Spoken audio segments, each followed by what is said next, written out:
I Know What You Did Last Summer is great. The original one. I mean, that one. So the newest installment of the I Know What You Did Last Summer series is out. Ugh. Fuck that off. Oh shit, it's vanished.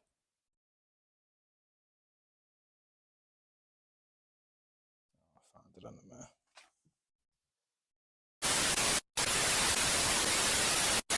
So the newest installment of the I Know What You Did Last Summer franchise is out and it fucking sucks. I am so unbelievably pissed off with this film and feel so disrespected as a fan of the original and its sequel. Minus the unofficial third one though, that one's just as bad. But yeah, just not that one. So I'm going to talk about this new film and get all my feels out on camera and just basically tell you how it fucks the series completely. Talking about the series, I'm just going to quickly run through what the first two films mean to me. The first film, the original classic, I Know What You Did Last Summer, is my all-time favourite slasher film and also has my all-time favourite final girl, Julie James. I love all the characters and how tragic the story really is, especially for Helen and Julie. That will always break my heart into 1,000 pieces. The mystery is also really fun to uncover along the film. The first film means so much to me. I watch it every year when it hits July, and I'm never bored of it, and I'm always excited to rewatch it. Same goes with its absolutely bonkers sequel that I love with my whole heart. I Still Know What You Did Last Summer. The film is a fantastic time and absolutely improves on Julie James to extreme heights.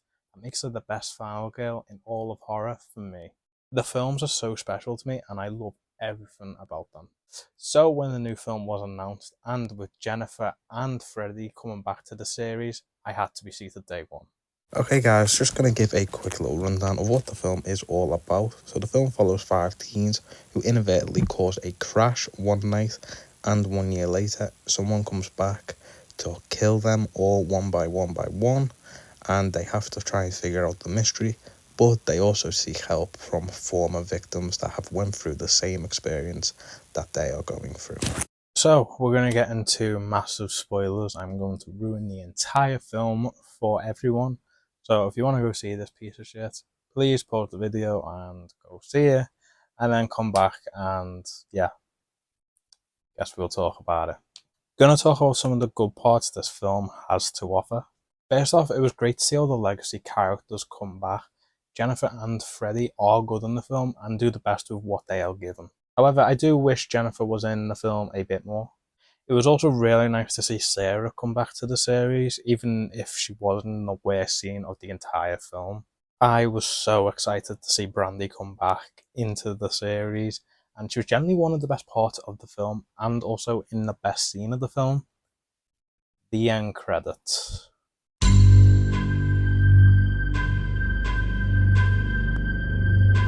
The fisherman looked great and was really intimidating throughout the film. I really loved the sound that he made with his boots.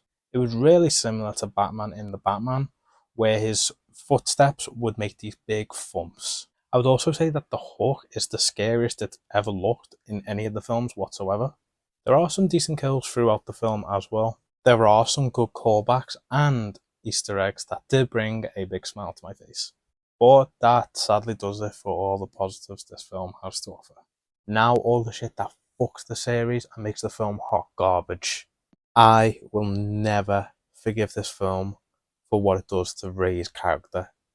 It fucks him to an oblivion. There's no saving him whatsoever. I don't know why they decided to make Ray one of the killers. Yes, there's two of them. It makes no sense, and we barely get an explanation for why he's doing this. It is beyond stupid, and I hate it so much. The motive that they have given Ray is that the town has forgotten about the events of 1997, and he is trying to remind the town for whatever reason. And he is also helping this girl that he works with, because her friends and herself caused a crash and just wouldn't help.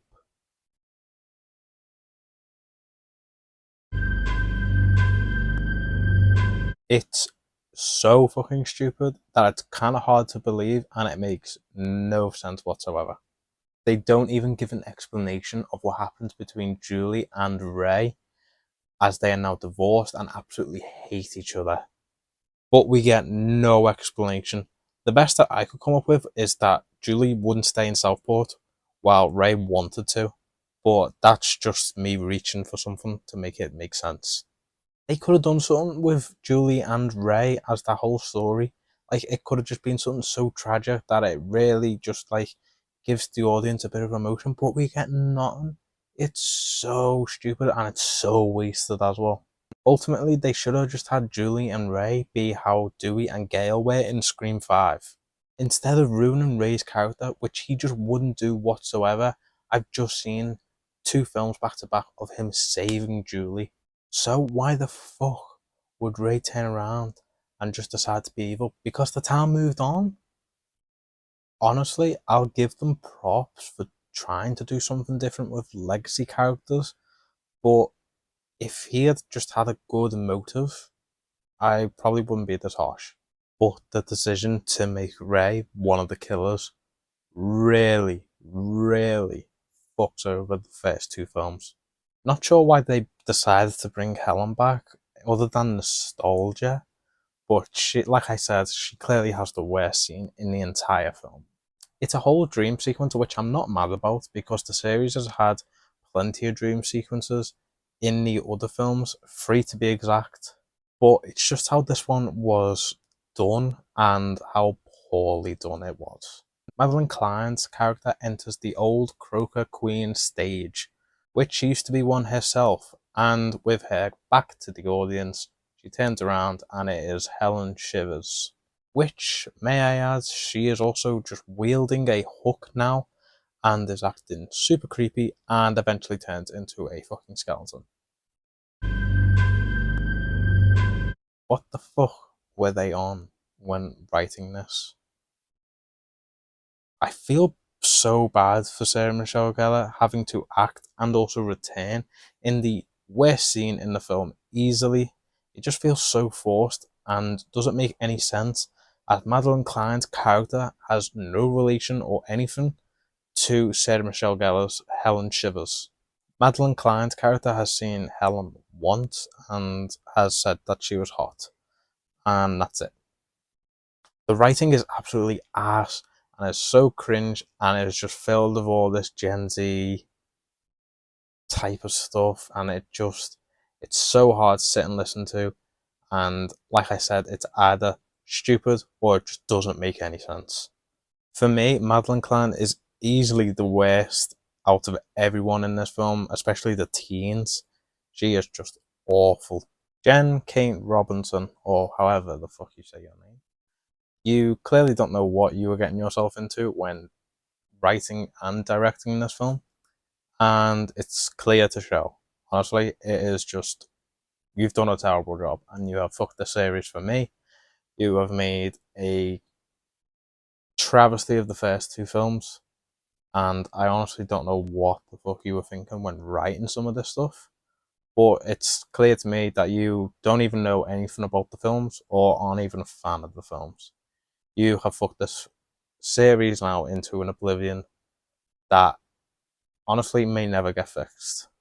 I think that does it all for my negatives, and honestly, I want to move on from this film because it's just bringing me down more and more and more as I talk about it, and I just need to let go of it.